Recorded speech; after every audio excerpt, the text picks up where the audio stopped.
नमस्कार। आइए सुनते हैं मुंशी प्रेमचंद की लिखी प्रसिद्ध कहानी नशा। ईश्वरी एक बड़े जमींदार का लड़का था और मैं गरीब क्लर्क का, जिसके पास मेहनत मजदूरी के सिवा और कोई जायदाद न थी। हम दोनों में परस्पर बहसें होती रहती थी। मैं जमींदारी की बुराई करता, उन्हें हिंसक पशु और खून चूसने वाली जोंक और वृक्षों की चोटी पर फूलने वाला बंझा कहता। वह जमींदारों का पक्ष लेता, पर स्वभावतः उसका पहलू कुछ कमजोर होता था, क्योंकि उसके पास जमींदारों के अनुकूल कोई दलील न थी। यह कहना कि सभी मनुष्य बराबर नहीं होते, छोटे बड़े हमेशा होते रहते हैं और होते रहेंगे, लचर दलील न थी। किसी मानसिक या नैतिक नियम से इस व्यवस्था का औचित्य सिद्ध करना कठिन था। मैं इस वाद विवाद की गर्मा गर्मी में अक्सर तेज हो जाता और लगने वाली बातें कह जाता, लेकिन ईश्वरी हार कर भी मुस्कुराता रहता था। मैंने उसे कभी गर्म होते नहीं देखा। शायद इसका कारण यह था कि वह अपने पक्षी की कमजोरी समझता था। नौकरों से वह सीधे मुंह बात न करता था। अमीरों में जो एक बेदर्दी और उद्दंडता होती है, उसका उसे प्रचुर भाग मिला था। नौकर ने बिस्तर लगाने में जरा भी देर की, दूध जरूरत से ज्यादा गर्म या ठंडा हुआ, साइकिल अच्छी तरह साफ नहीं हुई तो वह आपे से बाहर हो जाता। सुस्ती या बदतमीजी उसे जरा भी बर्दाश्त न थी, पर दोस्तों से और विशेषकर मुझसे उसका व्यवहार सौहार्द और नम्रता से भरा होता था।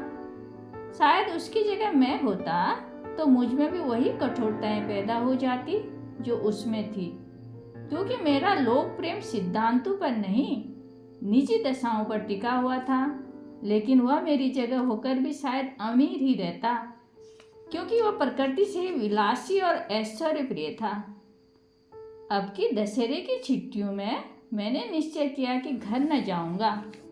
मेरे पास किराए के लिए रुपए न थे और मैं घर वालों को तकलीफ नहीं देना चाहता था। मैं जानता हूँ वो मुझे जो कुछ देते हैं वह उनकी हैसियत से बहुत ज़्यादा है। इसके साथ ही परीक्षा का भी ख्याल था। अभी बहुत कुछ पढ़ना बाकी था और घर जाकर कौन पढ़ता है। बोर्डिंग हाउस में भूत की तरह अकेले पड़े रहने को भी जीना चाहता था। लेकिन जब ईश्वरी ने मुझे अपने घर आने का न्योता दिया तो मैं बिना आग्रह के राजी हो गया। ईश्वरी के साथ परीक्षा की तैयारी खूब हो जाएगी। वो अमीर होकर भी मेहनती और जहीन है। उसने इसके साथ ही कहा, लेकिन भाई एक बात का ख्याल रखना, वहाँ अगर जमींदारों की निंदा की तो मामला बिगड़ जाएगा और मेरे घर वालों को बुरा लगेगा। वे लोग तो असामियों पर इसी दावे से शासन करते हैं कि ईश्वर ने असामियों को उनकी सेवा के लिए ही पैदा किया है। असामी भी यही समझता है। अगर उसे सुझा दिया जाए कि जमींदार और असामी में कोई मौलिक भेद नहीं है तो जमींदारों का कहीं पता न लगे। मैंने कहा, तो क्या तुम समझते हो कि मैं वहां जाकर कुछ और हो जाऊंगा? हाँ, मैं तो यही समझता हूँ। तो तुम गलत समझते हो। ईश्वरी ने इसका कोई जवाब न दिया।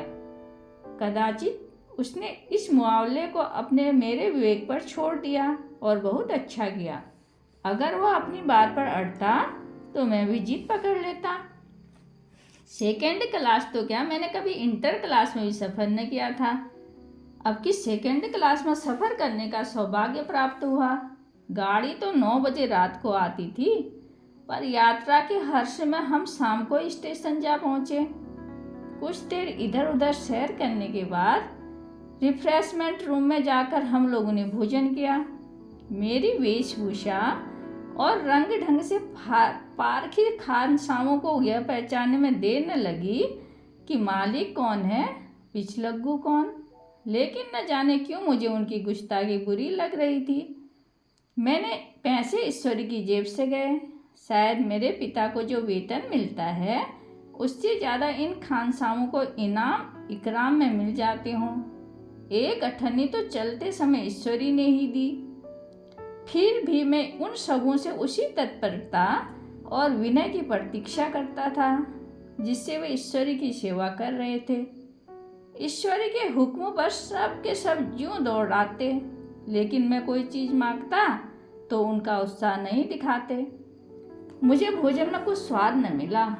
वह भेद मेरे ध्यान को संपूर्ण रूप से अपनी ओर खींचे हुए था। गाड़ी आई, हम दोनों सवार हुए। खान सामू ने ईश्वरी को सलाम किया, मेरी ओर देखा भी नहीं। ईश्वरी ने कहा, कितने तमीज़दार हैं यह सब। एक हमारे नौकर हैं कि कोई काम करने का ढंग नहीं। मैंने खट्टे मन से कहा, इसी तरह अगर तुम अपने नौकरों को भी 8 आने रोज इनाम दिया करो तो शायद इससे ज़्यादा तमीज़दार हो जाएं। तो क्या तुम समझते हो यह सब केवल इनाम के लालच से इतनी इज्जत करते हैं? जी नहीं, तमीज़ और अदब तो इनके रक्त में है। गाड़ी चली, डाक थी। प्रयाग से चली तो प्रतापगढ़ जाकर रुकी। एक आदमी ने हमारा कमरा खोला। मैं तुरंत चिल्ला उठा, दूसरा दर्जा है, 2nd क्लास। उस मुसाफिर ने डब्बे के अंदर आकर मेरी ओर एक विचित्र उपेक्षा की दृष्टि से देखकर कहा, जी हाँ, सेवक भी इतना समझता है, और बीच वाली बर्थ पर बैठ गया। मुझे कितनी लज्जा आई कह नहीं सकता। भोर होते होते हम मुरादाबाद पहुंचे। स्टेशन पर कई आदमी हमारा स्वागत करने के लिए खड़े थे। 2 भद्र पुरुष थे, 5 बेगार। बेगारों ने हमारा लगेज उठाया। दोनों भद्र पुरुष पीछे पीछे चले। एक मुसलमान था, रियासत अली, दूसरा ब्राह्मण था, राम हरख। दोनों ने मेरी ओर अपरिचित नेत्रों से देखा, मानो कह रहे हो, तुम कौवे होकर हंस के साथ कैसे? रियासत अली ने ईश्वरी से पूछा, यह बाबू साहब के आपके साथ पढ़ते हैं? ईश्वरी ने जवाब दिया, हाँ, साथ पढ़ते भी हैं और साथ रहते भी हैं। यूं कहे कि आप ही की बदौलत मैं इलाहाबाद में पढ़ा हुआ हूँ, नहीं तो कब का लखनऊ चला आया होता। अब की बार में इन्हें घसीट लाया। इनके घर से कई तार आ चुके थे, मगर मैंने इनकारी जवाब दिलवा दिए। आखिरी तार तो अर्जेंट था, जिसकी फीस 4 आने प्रति शब्द है। दोनों सज्जनों ने मेरी ओर चकित नेत्रों से देखा। आतंकित हो जाने की चेष्टा करते हुए जान पड़े। रियासत अली ने अर्धशंका के स्वर में पूछा, लेकिन आप बड़े सादे लिबास में रहते हैं। ईश्वरी ने शंका निवारण की, महात्मा गांधी के भक्त हैं साहब, खद्दर के सिवा कुछ पहनते ही नहीं। पुराने सारे कपड़े जला डाले। यूं कहो कि राजा हैं। 2.5 लाख सालाना की रियासत है। पर आपकी सूरत देखो तो मालूम होता है अभी अनाथालय से पकड़ लाए हैं। राम हरख बोले, अमीरों का ऐसा स्वभाव बहुत कम देखने में आता है, कोई भांप नहीं सकता। रियासत अली ने समर्थन किया, आपने महाराज चंगली को देखा होता तो दांतों तले उंगली दबाते। एक गाड़े की बंडी और चमरोदे जूते पहने बाजारों में घुमा करते थे। सुनते हैं एक बार बेगार में पकड़े गए थे। मैं मन में कट रहा था, पर न जाने क्या बात थी कि यह सफ़ेद झूठ उस वक्त मुझे हास्यपद न जान पड़ा, जिसके प्रत्येक वाक्य के साथ मानो मैं उस कल्पित वैभव के समीप आता जाता था। मैं सहसवार नहीं हूँ। हाँ, लड़कपन में कई बार लद्दू घोड़ों पर सवार हुआ हूँ। यहाँ देखा तो 2 घोड़े हमारे लिए तैयार खड़े थे। मेरी तो जान ही निकल गई। सवार तो हुआ, पर बोटियाँ काँप रही थी। मैंने चेहरे पर शिकन न पड़ने दी। घोड़ों को ईश्वरी के पीछे डाल दिया। खैरियत यह हुई कि ईश्वरी ने घोड़े को तेज न किया, वरना शायद मैं हाथ पांव तुड़वा कर लौटता। संभव है ईश्वरी ने समझ लिया हो कि वह कितने पानी में है। ईश्वरी का घर क्या था? किला था। इमाम बाड़े का सा फाटक, द्वार पर पहरेदार टहलता हुआ, नौकरों का कोई हिसाब नहीं, एक हाथी बंधा हुआ। ईश्वरी ने अपने पिता, चाचा, ताऊ आदि सबसे मेरा परिचय कराया, और उसी अतिशयोक्ति के साथ ऐसी हवा बांधी कि कुछ न पूछे।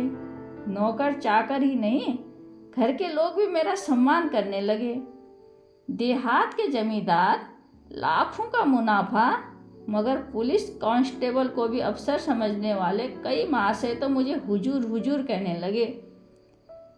जब जरा एकांत हुआ तो मैंने ईश्वरी से कहा, तुम बड़े शैतान हो यार, मेरी मिट्टी क्यों पलीत कर रहे हो? ईश्वरी ने सुदृढ़ मुस्कान के साथ कहा, इन गधों के सामने यही चाल जरूरी थी, वरना सीधे मुंह बोलते भी नहीं। जरा देर बाद एक नाई हमारे पांव दबाने आया। कुंवर लोग स्टेशन से आए हैं, थक गए होंगे। ईश्वरी ने मेरी ओर इशारा करके कहा, पहले कुंवर साहब के पांव दबा। मैं चारपाई पर लेटा हुआ था। मेरे जीवन में शायद ही कभी किसी ने मेरे पांव दबाए हों। मैं इसे अमीरों के चौचले, रईसों का गधापन और न जाने क्या क्या कहकर ईश्वरी का परिहास किया करता, और आज मैं रईस बनने का स्वांग भर रहा था। इतने में 10 बज गए। पुरानी सभ्यता के लोग थे। नई रोशनी अभी केवल पहाड़ की चोटी तक पहुंच पाई थी। अंदर के भोजन का बुलावा आया। हम स्नान करने चले। मैं हमेशा अपनी धोती खुद छांट लिया करता हूँ, मगर यहाँ मैंने ईश्वरी की भांति अपनी धोती भी छोड़ दी। अपने हाथों अपनी धोती छांटते शर्म आ रही थी। अंदर भोजन करने चले। होटल में जूते पहने मेज पर डटते थे। यहाँ पांव धोना आवश्यक था। कहार पानी लिए खड़ा था। ईश्वरी ने पांव बढ़ा दिए। कहार ने उसके पांव धोए। मैंने भी पांव बढ़ा दिए। कहार ने मेरे भी पांव धोए। मेरा यह विचार न जाने कहाँ चला गया था। सोचा था वहाँ देहात में एकाग्र होकर खूब पढ़ेंगे, पर सारा दिन सैर सपाटे में कट जाता था। कहीं नदी में बजरे पर सैर कर रहे थे, कहीं मछलियों और चिड़ियों का शिकार खेल रहे हैं, कहीं पहलवानों की कुश्ती देख रहे हैं, कहीं शतरंज पर जमे हैं। ईश्वरी खूब अंडे मंगवाता और कमरे में स्टोव पर आमलेट बनते। नौकरों का एक जत्था हमेशा घेरे रहता। अपने हाथ पांव हिलाने की कोई ज़रूरत नहीं, केवल जबान हिला देना काफ़ी है। नहाने बैठे तो आदमी नहलाने को हाजिर, लेटे तो आदमी पंखा झलने को खड़े। मैं महात्मा गांधी का कुंवर चेला मशहूर था। भीतर से बाहर तक मेरी धाक थी। नाश्ते में जरा भी देर न हो पाए, कहीं कुंवर साहब नाराज न हो जाएं, बिछावन ठीक समय पर लग जाए। कुंवर साहब के सोने का समय आ गया। मैं ईश्वरी से भी ज़्यादा नाजुक दिमाग बन गया था, या बनने पर मजबूर किया गया था। ईश्वरी अपने हाथ से बिस्तर बिछा ले, लेकिन कुंवर मेहमान अपने हाथों से कैसे अपना बिछावन बिछा सकते हैं? उनकी महानता में बट्टा लग जाएगा। एक दिन सचमुच ऐसा ही हुआ। ईश्वरी घर में था। शायद अपनी माताजी से कुछ बातचीत करने में देर हो गई। यहाँ 10 बज गए। मेरी आंखें नींद से झपक रही थी, मगर बिस्तर कैसे लगाऊं? कुंवर जो ठहरा। कोई 11:30 बजे महर आया। बड़ा मोह लगा नौकर था। घर के धंधों में मेरा बिस्तर लगाने की उसे सुधि ही न रही। अब याद आई तो भागा हुआ आया। मैंने ऐसी डांट बताई कि उसने भी याद किया होगा। ईश्वरी मेरी डांट सुनकर बाहर निकला आया और बोला, तुमने बहुत अच्छा किया। यह सब हरामखोर इसी व्यवहार के योग्य हैं। इसी तरह ईश्वरी एक दिन एक जगह दावत में गया हुआ था। शाम हो गई, पर लैंप न जला। लैंप मेज पर रखा हुआ था। दिया सलाई भी वहीं थी, लेकिन ईश्वरी खुद कभी लैंप नहीं जलाता था। फिर कुंवर साहब कैसे जलाएं? मैं झुंझला रहा था। समाचार पत्र आया हुआ रखा था। जी उधर लगा हुआ था, पर लैंप नदारद।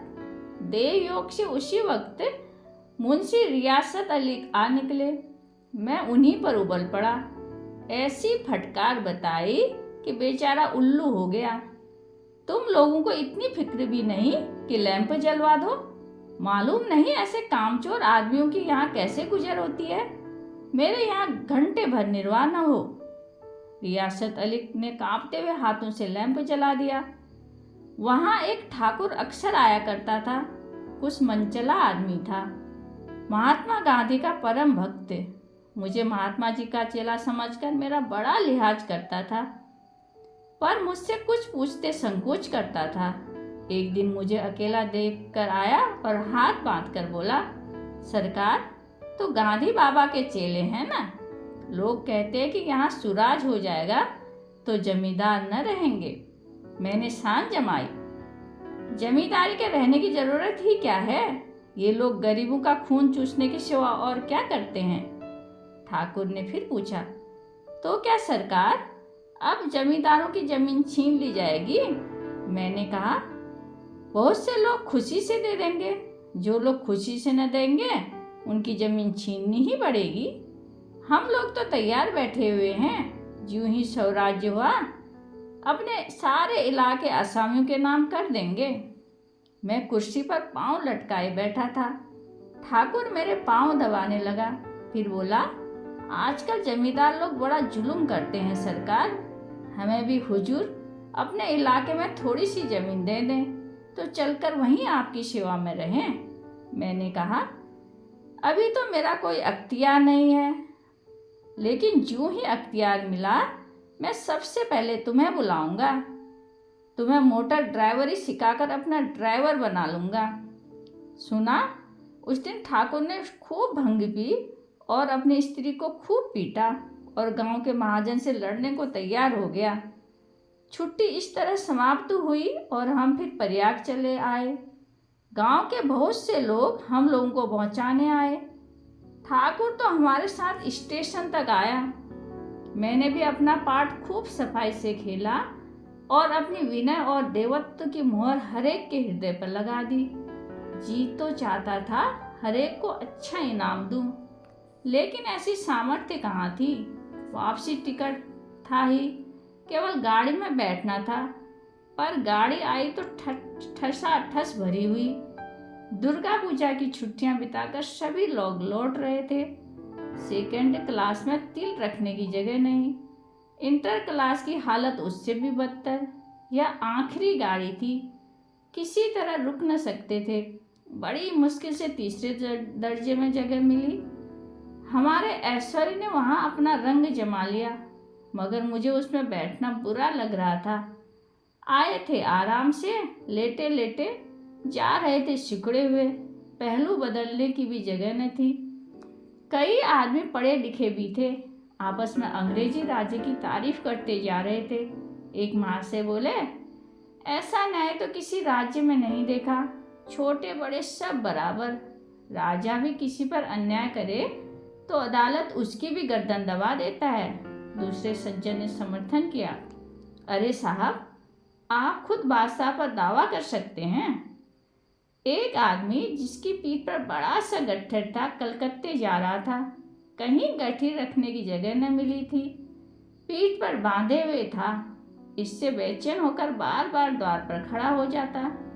मैं द्वार के पास ही बैठा हुआ था। उसका बार बार आकर मेरे मुंह को अपनी गठरी से रगड़ना मुझे बहुत बुरा लग रहा था। एक तो हवा यूं ही कम थी, दूसरे उस गंवार का आकर मेरे मुंह पर खड़ा हो जाना मानो मेरा गला दबाना था। मैं कुछ देर तक जब्त किए बैठा रहा। एकाएक मुझे क्रोध आ गया। मैंने उसे पकड़कर ढकेल दिया और 2 तमाचे जोर जोर से लगाए। उसने आंखें निकाल कर कहा, क्यों मारते हो बाबूजी, हमने भी किराया दिया है। मैंने उठकर 2-3 तमाचे और जड़ दिए। गाड़ी में तूफान आ गया। चारों ओर से मुझ पर बौछार पड़ने लगी।